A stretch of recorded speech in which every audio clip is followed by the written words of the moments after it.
Enquanto todas as atenções estão, com razão, voltadas para os Estados Unidos, tentando entender o que vai acontecer na sexta-feira ou o que talvez não aconteça, com a possível assinatura de um acordo com o Irã, as coisas dentro da Rússia e da Ucrânia continuam avançando. Na verdade, a gente vem comentando aqui, nas últimas semanas, que há sinais e declarações cada vez mais preocupantes do lado russo, falando em talvez escalar a guerra e atacar Kiev com mais força. Você deve lembrar que uns 10 ou 12 dias atrás, eles disseram que todos os diplomatas e demais pessoas deveriam sair, porque não estariam seguras. Disseram que iam atacar centros de informação, de energia e outros tipos de alvos ministeriais dentro de Kiev. Até agora, na prática, a gente não viu muito mais do que já vinha acontecendo antes.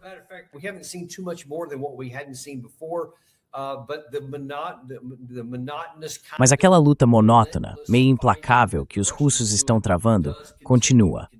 Continua na linha de frente, onde o lado ucraniano vai sendo desgastado numa guerra de atrito.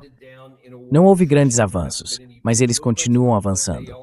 Se isso pode causar um colapso a curto prazo, é sempre possível, mas nunca aconteceu, o que significa que isso pode durar muito tempo. No último mês, mais ou menos, alguns comentaristas russos têm dito ao público russo: olha, precisamos estar prontos para uma guerra ainda mais longa. Isso pode se arrastar por mais 1 ou 2 anos. Pode não acabar tão cedo, mas há outros dizendo: não, a gente precisa pressionar ainda mais agora.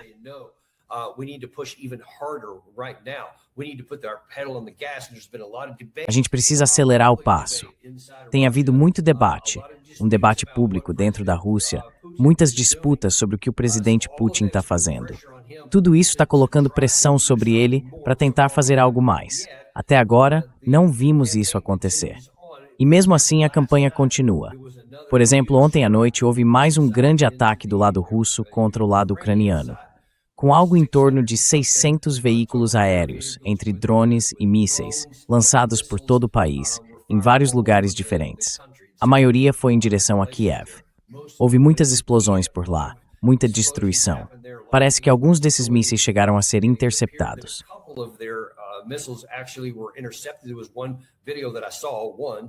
Teve um vídeo que eu vi, que mostrava algo sendo interceptado. O lado ucraniano, mais uma vez, faz aquela afirmação absurda de que consegue derrubar quase todos os mísseis. Eles dizem que conseguem neutralizar tudo, mas é óbvio que o vídeo dos impactos desmente essa história. A maioria dos outros vídeos que eu vi mostrava mísseis chegando em Kiev, na capital, sem serem interceptados. Nem dava para ver mísseis interceptores subindo para tentar parar os ataques. Mostrava só alguns desses, como os mísseis Kinzhal, vindo direto e atingindo o alvo. Essa é a realidade. E a gente se pergunta, até quando a Ucrânia consegue aguentar isso? A resposta até agora tem sido quase 4 anos e meio. Então talvez eles consigam continuar.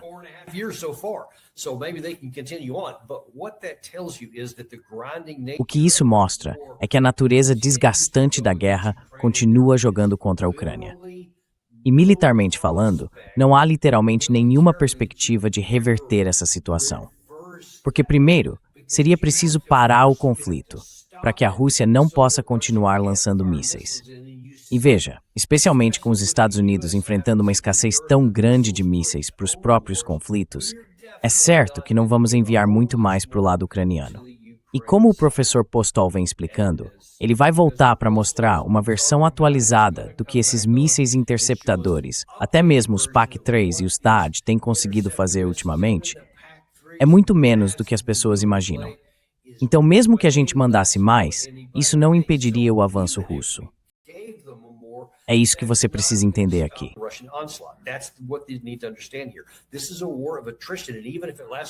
Essa é uma guerra de desgaste. E mesmo que dure muito tempo, todos os fatores fundamentais ainda estão do lado da Rússia. Eles têm milhões de homens e uma base industrial de defesa que vai superar todas as outras. Mesmo que a guerra avance e recue, favorecendo um lado e depois o outro, isso é só um dos aspectos. E é verdade, é exatamente assim que acontece. Isso impõe um custo à Rússia e tem desacelerado o avanço deles. Mas não os impede, porque os outros fatores estão, de forma incontestável e irreversível, do lado russo. Então é aí que estamos nessa situação.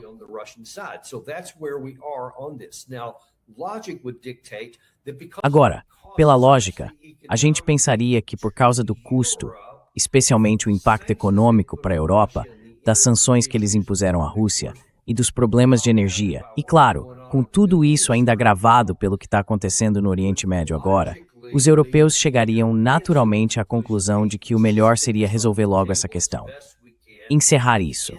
Tentar se acertar com a Rússia o quanto antes, para voltar a ter energia barata circulando e ajudar as economias deles. É o que qualquer um faria se estivesse agindo de forma lógica. Mas não parece ser o caso. Na verdade, a Europa parece estar aumentando a pressão sobre o presidente Trump, tentando trazê-lo para o lado deles.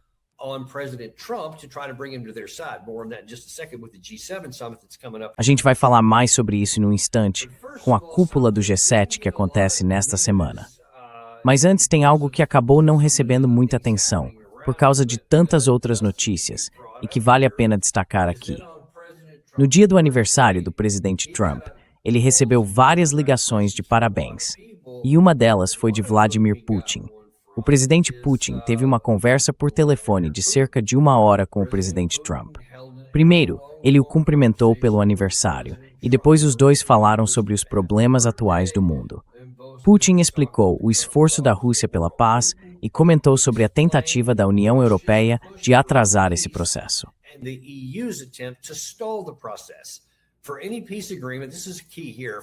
Para qualquer acordo de paz, e isso é fundamental aqui, o Zelensky vai ter que ir até Moscou para assinar. Enquanto isso, o Trump informou o Putin sobre o processo de paz entre os Estados Unidos e o Irã, e blá blá blá.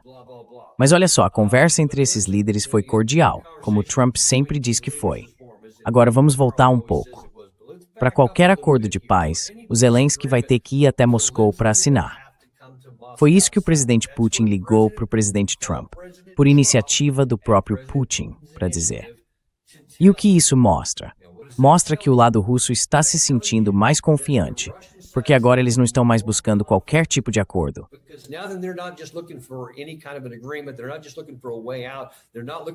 Eles não estão só procurando uma saída. Eles não estão buscando algo que mantenha Zelensky no poder. Eles estão criando condições que tornam isso impossível. Não praticamente, mas literalmente impossível. Não há chance de Zelensky conseguir fazer isso. Agora, lembre-se, isso vem logo depois de, na semana passada, Volodymyr Zelensky ter mandado uma mensagem provocativa para Putin, dizendo algo como: "Olha, a gente negocia com você, mas só se for nos meus termos, e se você vier para a mesa como o lado mais fraco, não o mais forte." Obviamente, Putin zombou disso. A gente mostrou alguns dos comentários que ele fez sobre o assunto.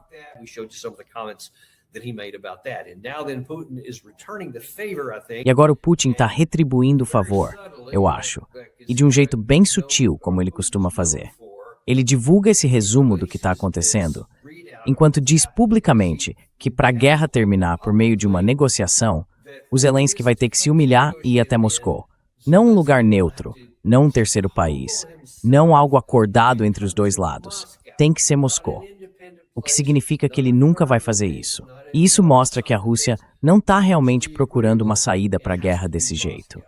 Eles provavelmente ainda estão buscando outra coisa. E é por isso que ele estava conversando com o Trump, dizendo algo como: "Olha, isso é bom para os dois lados." E com certeza teve mais coisa. Afinal, foi uma ligação de 1 hora e eles divulgaram só alguns trechos. Então a gente não sabe a maior parte do que foi dito ali.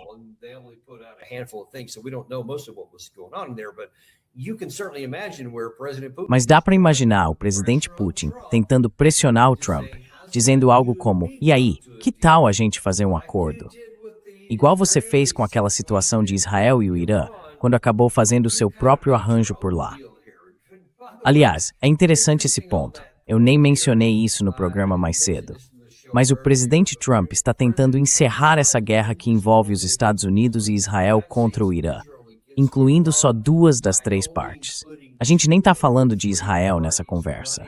Então eu acho que o Putin está dizendo algo do tipo: "Olha, que tal a gente fazer o mesmo aqui?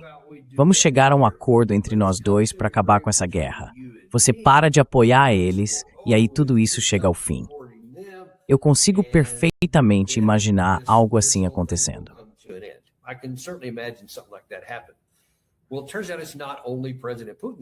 Pois é, acontece que não é só o presidente Putin que está tentando pressionar o presidente Trump.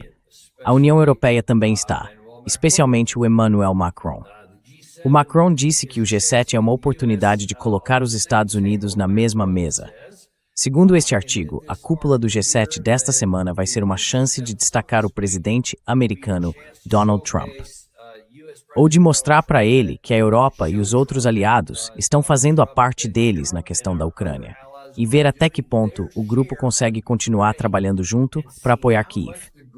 Foi o que disse o presidente francês Emmanuel Macron numa entrevista hoje. Ele afirmou que o G7 oferece uma oportunidade para discutir mais apoio à Ucrânia com Trump, trazendo os Estados Unidos para a mesma mesa que a nossa. Então veja, o Macron está tentando dizer algo como: olha, a gente não está simplesmente seguindo a liderança do Trump, e por aí vai.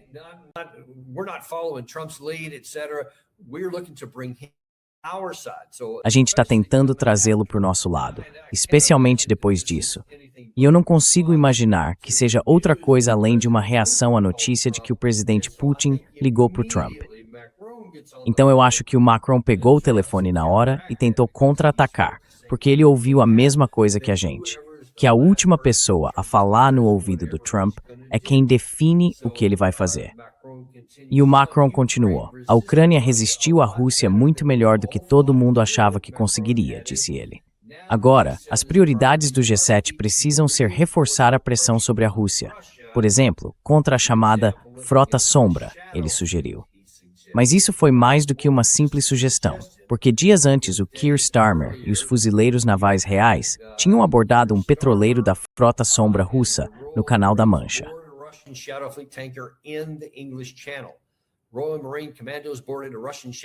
Comandos da Marinha Real Britânica embarcaram em um petroleiro da chamada Frota Sombra russa, segundo a BBC, no Canal da Mancha, nas primeiras horas da manhã de domingo.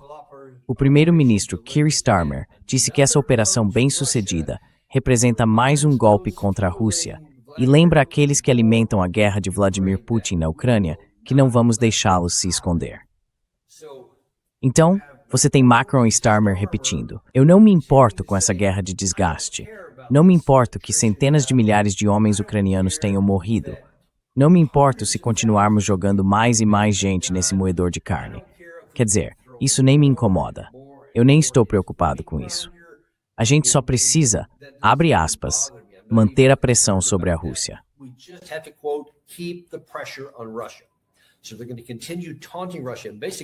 Então, eles vão continuar provocando a Rússia.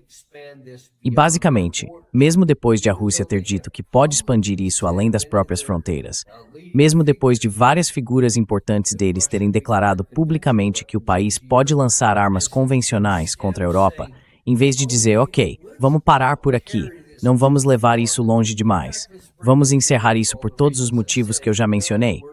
Não. Eles não vão fazer isso. Na verdade, vão aumentar ainda mais a pressão sobre a Rússia e vão provocá-los mais uma vez, agora atacando a chamada Frota Sombra e humilhando o país em público. Isso vai mandar um recado claro para Moscou. A Europa não tem o menor interesse em acabar com essa guerra, o que só reforça o que eles já sabiam.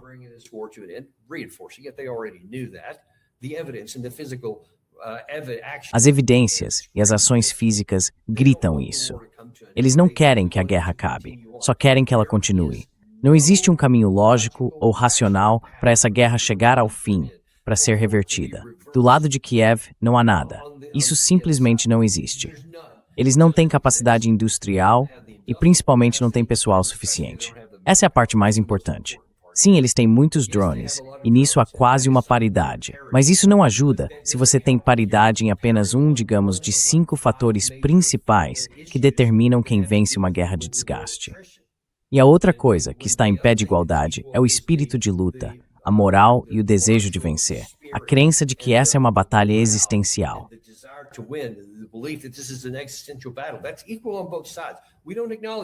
Isso é igual para os dois lados. A gente no Ocidente não reconhece isso. Continuamos achando que a Rússia vai se cansar e simplesmente desistir. Mas eles não vão, porque veem isso como uma ameaça existencial, não só da Ucrânia, mas de todo o Ocidente. E é por isso que o Putin, há poucos dias, fez declarações bem fortes, comparando o Ocidente a Hitler, que invadiu a Rússia, e também a Napoleão, antes disso. Ele está fazendo essas analogias históricas, que todo russo conhece muito bem, de forma muito próxima, e foi bem direto ao dizer que eles não vão permitir que isso aconteça.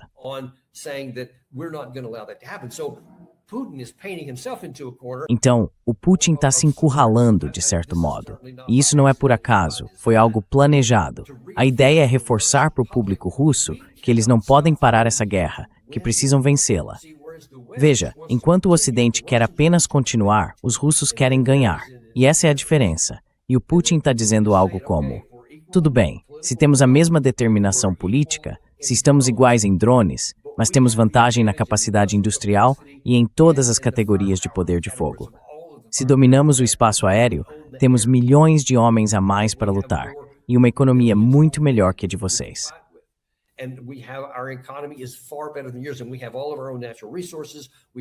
E nós temos todos os nossos próprios recursos naturais.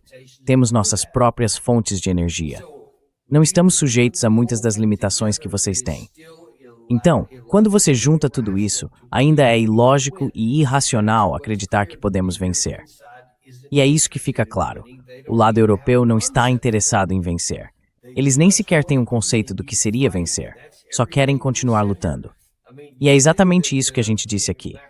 Quer dizer, olha o que o Macron colocou. Ele disse que essa é uma ótima oportunidade para trazer o Trump para a mesma mesa que a nossa, para reforçar a pressão sobre a Rússia. É só isso que ele está fazendo. Nem existe um conceito de vitória.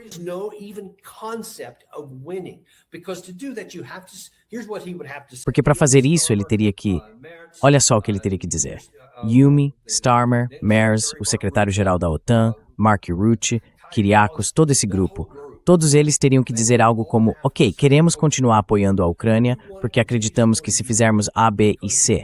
E aí eles completariam o que isso significa. Com o tempo isso vai enfraquecer os russos, até que a gente consiga parar completamente o avanço deles. E depois, por causa de D, E e F, vamos começar a empurrar a Rússia de volta. E ao longo de vários anos, será razoável imaginar que o Ocidente, como um todo, conseguirá expulsá-los da Ucrânia. É isso que eles teriam que fazer. Seria preciso apresentar um caminho lógico de como isso seria possível, mesmo que só em teoria.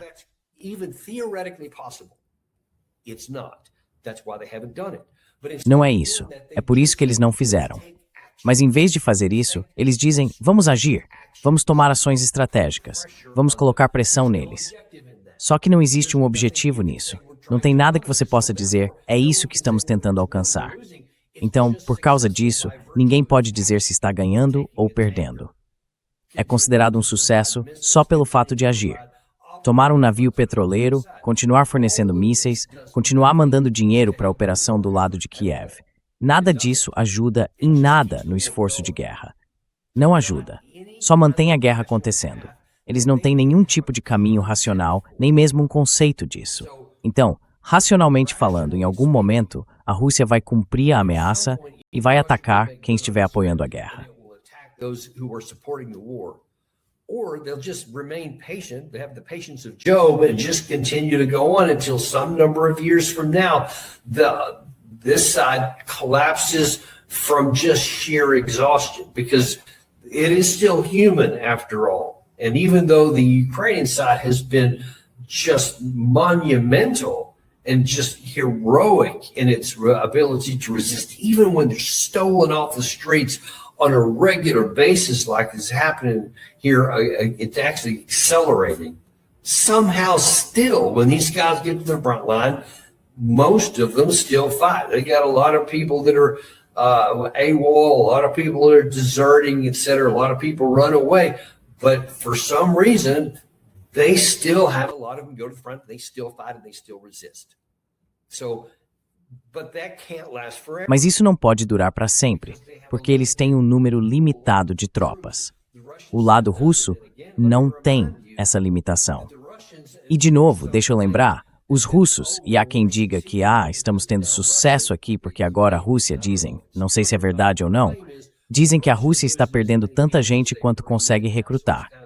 Então seria meio que um saldo zero. Eu não sei se isso é verdade. Mas por enquanto vamos supor que seja. A Ucrânia está sobrevivendo porque está tirando pessoas das ruas à força. Faz isso há anos. A Rússia nem sequer fez uma mobilização. E acredite, se o Estado russo achar que é necessário, ele pode mobilizar um número enorme de pessoas. E aí não precisa se preocupar com mobilização de forma alguma.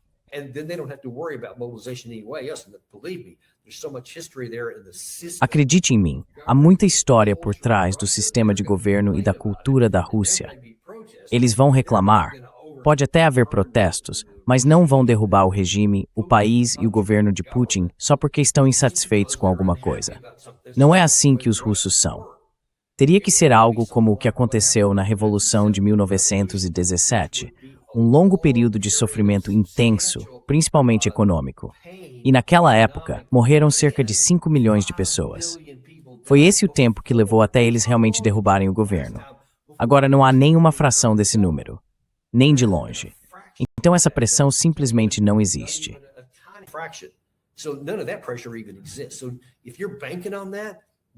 Então se eles estão apostando nisso, estão basicamente sacrificando a perda da Ucrânia. E é exatamente isso que estão fazendo. Vamos ver como tudo isso vai se desenrolar.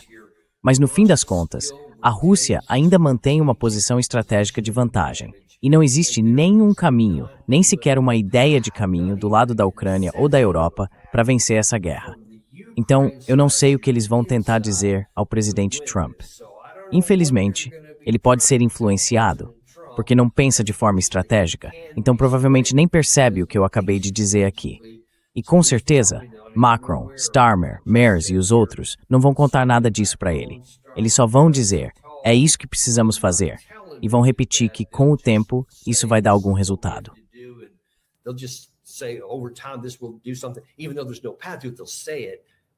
Mesmo sem haver um caminho para isso, eles dizem só para tentar trazer o presidente Trump para o lado deles.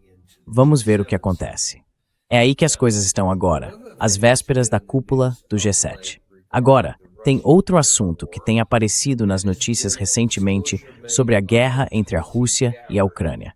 Foi uma revelação feita por Daniel Davis, o diretor de inteligência nacional que está deixando o cargo. Na semana passada, ele causou um grande impacto ao dizer que divulgou documentos que comprovam a existência de biolaboratórios financiados pelos Estados Unidos na Ucrânia, e ao que parece, em vários outros lugares também. Isso gerou uma enorme polêmica, porque você deve lembrar que no começo, os Estados Unidos negaram com veemência que qualquer coisa disso fosse verdade.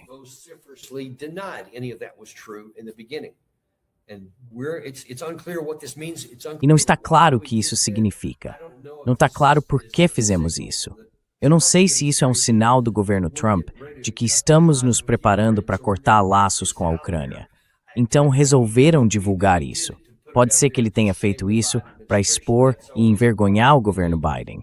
Essa é sempre uma possibilidade. Eles podem ter feito só por esse motivo. Mas também pode haver um propósito maior.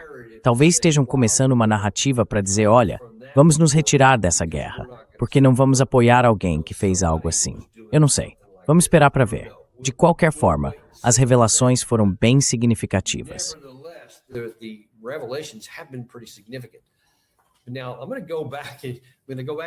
Agora eu vou voltar um pouco no tempo aqui e a gente vai trazer de volta alguém que costumava aparecer bastante, especialmente na primeira parte do nosso programa, com o irmão Kirby, o ex-almirante Kirby, que foi porta-voz da Casa Branca e que disse muita coisa que não era verdade.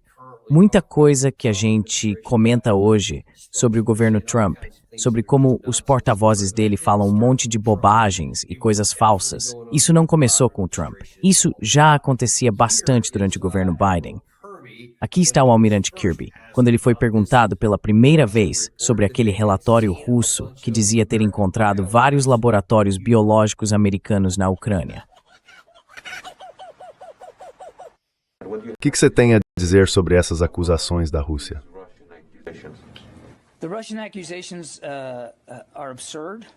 Essas acusações da Rússia são absurdas, são ridículas. E como dizia meu avô irlandês católico, é tudo uma grande bobagem. Não tem nada aí. É propaganda russa clássica. Se eu fosse você, não daria nem um pingo de atenção a isso. I wouldn't give it a drop of ink worth paying attention to.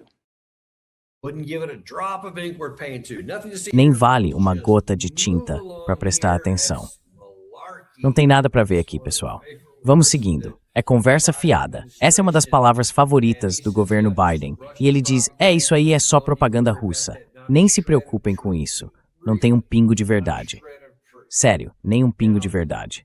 Agora, talvez você se lembre que a deputada Tulsi Gabbard, ou ex-deputada Tulsi Gabbard, já tinha publicado vídeos sobre isso antes mesmo da guerra começar, se não me engano. Certamente antes de ela fazer parte do governo. Ela vinha alertando sobre várias dessas coisas, porque já havia muita informação circulando. Não foram só os russos que falaram disso.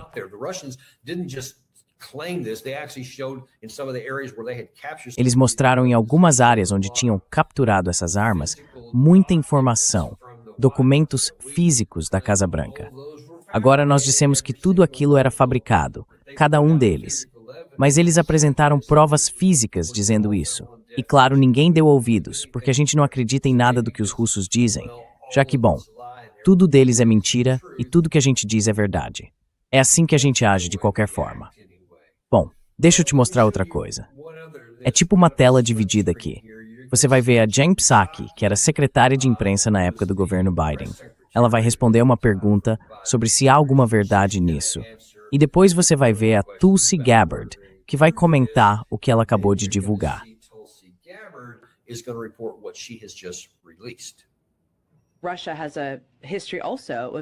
A Rússia também tem um histórico de inventar mentiras descaradas como essa. Como a ideia de que os Estados Unidos têm um programa de armas químicas e biológicas, ou que a Ucrânia tem, que estariam operando.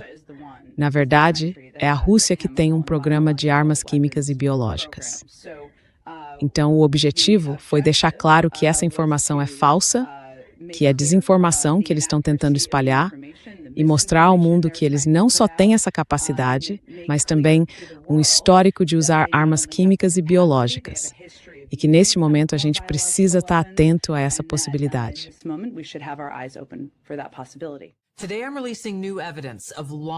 Hoje eu estou divulgando novas evidências de que o governo dos Estados Unidos tem financiado há muito tempo mais de 120 biolaboratórios em mais de 30 países. Esses biolabs incluem laboratórios em lugares como a Ucrânia, que podem estar em risco de comprometimento por causa da guerra em andamento entre a Rússia e a Ucrânia. Na verdade, a comunidade de inteligência já havia alertado que um biolab financiado pelos Estados Unidos na Ucrânia provavelmente abrigava patógenos perigosos.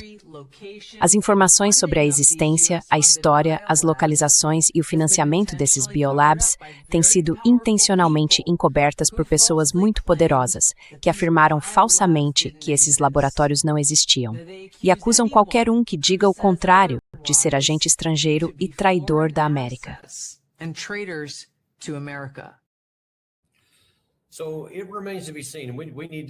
Então, isso ainda precisa ser visto. A gente precisa investigar muito mais sobre isso, seja lá o que a diretora de inteligência Gabbard tenha divulgado. Precisamos olhar para esses dados.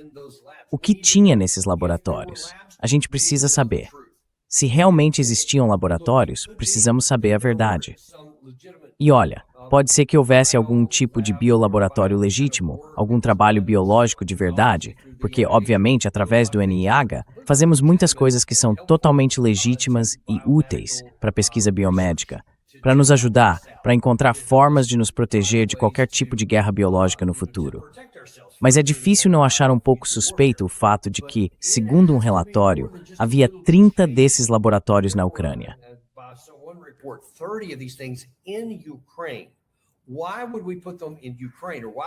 Por que a gente colocaria isso na Ucrânia? Ou por que apoiaria tanta coisa assim lá? Não é como se a Ucrânia fosse um centro de pesquisa médica, uma espécie de meca mundial, onde faria sentido ir, porque tem muitos especialistas. Na verdade, como há tão pouca fiscalização do governo, isso faz a gente se perguntar, será que colocaram coisas lá que não poderiam fazer em outros lugares? De novo, eu não sou especialista em medicina, não vi os documentos. Mas, à primeira vista, isso parece bem suspeito.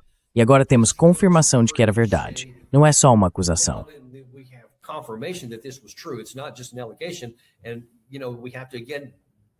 E veja, a gente precisa de novo perguntar de forma sincera. Por que então o governo Biden disse categoricamente que era tudo mentira, que não havia nada de verdade nisso, que era só propaganda russa, que era bobagem ou qualquer outra palavra que você queira usar? E agora, aparentemente, fontes do próprio governo, documentos oficiais que existiam na época, talvez muitos deles até produzidos pela própria administração Biden, estão sendo divulgados. Então, a gente precisa conciliar essas duas declarações, porque elas não podem ser verdadeiras ao mesmo tempo. E olha, um dos motivos pelos quais eu quis mostrar isso para você é para deixar claro que existe um padrão antigo do governo simplesmente mentir para todo mundo.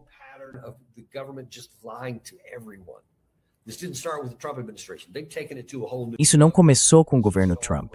Eles só levaram isso a um outro nível, como você viu no nosso programa mais cedo hoje. É simplesmente constrangedor. Mas isso vem de muito tempo. E claro, o governo Obama também teve a sua parte nesse tipo de coisa. Talvez as mentiras deles tenham sido menos impactantes, mas ainda assim eram mentiras. E isso continuou corroendo a confiança e acabou facilitando, mesmo durante os 8 anos do governo Obama, o aumento da enganação, porque era algo que funcionava para as políticas deles. O governo Biden deu continuidade a isso, e depois o governo Trump levou tudo a um novo patamar, como fez com várias outras coisas também.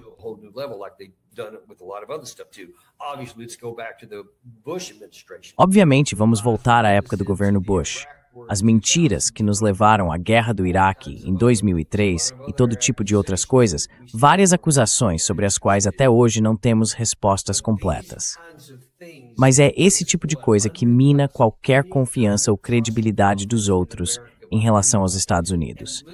E veja, a gente acha que, porque conseguimos levar isso por décadas e fomos a principal potência militar, não precisamos nos preocupar com moralidade. Que não precisamos nos preocupar com o Estado de Direito, que nem precisamos nos preocupar em simplesmente dizer a verdade, que fabricar o que quisermos para conseguir o que queremos é aceitável.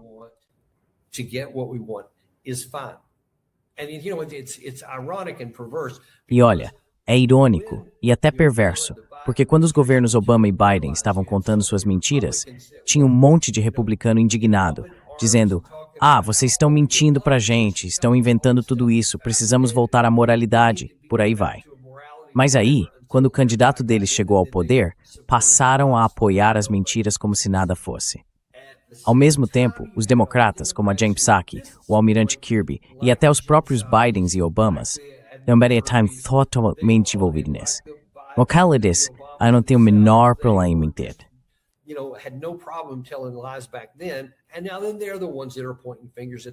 E agora, são eles que estão apontando o dedo para o governo Trump. No fim das contas, isso é um problema americano. E o que tem em comum em tudo isso é que quem quer que esteja no poder, não importa de qual partido seja, mostra o mesmo desprezo pelo povo americano. Quer dizer, eles literalmente nos tratam como cogumelos, alimentam a gente com o que quiserem e mantêm tudo no escuro, sabe? Aquele esquema. E é isso. Ninguém mais se importa em dizer a verdade. Ninguém se importa em mentir. Mentir virou algo tão fácil, tão automático, que chega num ponto em que quase nada do que se fala é verdade.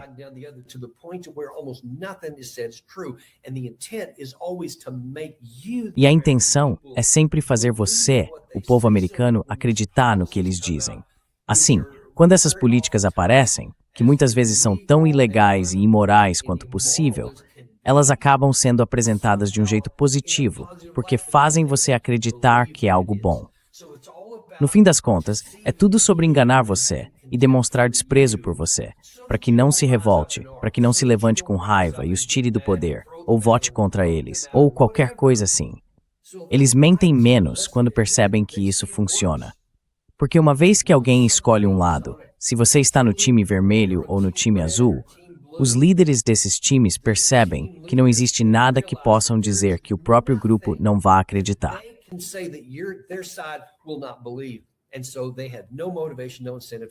Então eles não têm motivação, nem incentivo para fazer nada, além de continuar mentindo. É aí que a gente está como país agora. E enquanto a gente não chegar ao ponto de não ligar para quem está no time vermelho ou no time azul e começar a se importar de verdade com integridade, isso vai continuar e vai piorar. Escuta o que eu estou dizendo. Isso nunca vai melhorar por conta própria, até que nós, o povo, finalmente nos levantemos pelo nosso lado. É isso que importa. Republicanos, vocês precisam enfrentar as mentiras republicanas. Democratas, vocês têm que enfrentar as mentiras democratas. Democrats, you have to stand up against the democratic lies. That's where it's got to start. That's why it's hard, and that's why you're... É aí que tudo tem que começar. É por isso que é difícil. E é por isso que olham para você com tanto desprezo e zombam de você continuando a fazer isso. Porque funciona. Porque eles veem que a gente está tão focado em apoiar o nosso time e odiar o outro. E o contrário também, que a gente acaba ouvindo as mentiras, aceitando e depois apontando o dedo para o outro lado, dizendo que são eles que mentem. Enquanto a gente não cobrar o nosso próprio lado, esse tipo de coisa vai continuar. E eles vão continuar mentindo com a maior facilidade, como quem despeja a água de um copo, como se fosse regar a grama. Vão continuar fazendo isso, até a gente finalmente dizer, chega, acabou. E isso tem que começar dentro do próprio grupo, azul com azul, vermelho com vermelho.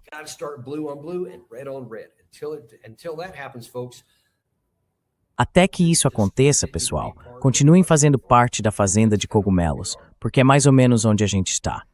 Essa é a palavra do dia, gente. O meu conselho para vocês é, mandem essas pessoas calarem a boca e começarem a dizer a verdade.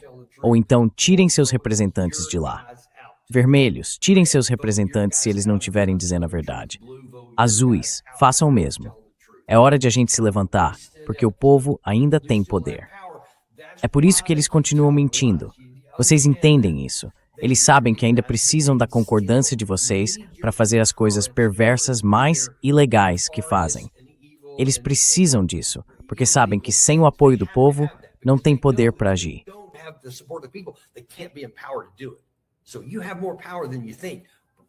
Então vocês têm mais poder do que imaginam. Mas a gente precisa colocar isso em prática. E é por isso que daqui para frente eu não vou votar em ninguém que já esteja no cargo. Pelo menos se nada mais der certo, vamos tentar colocar gente nova lá dentro.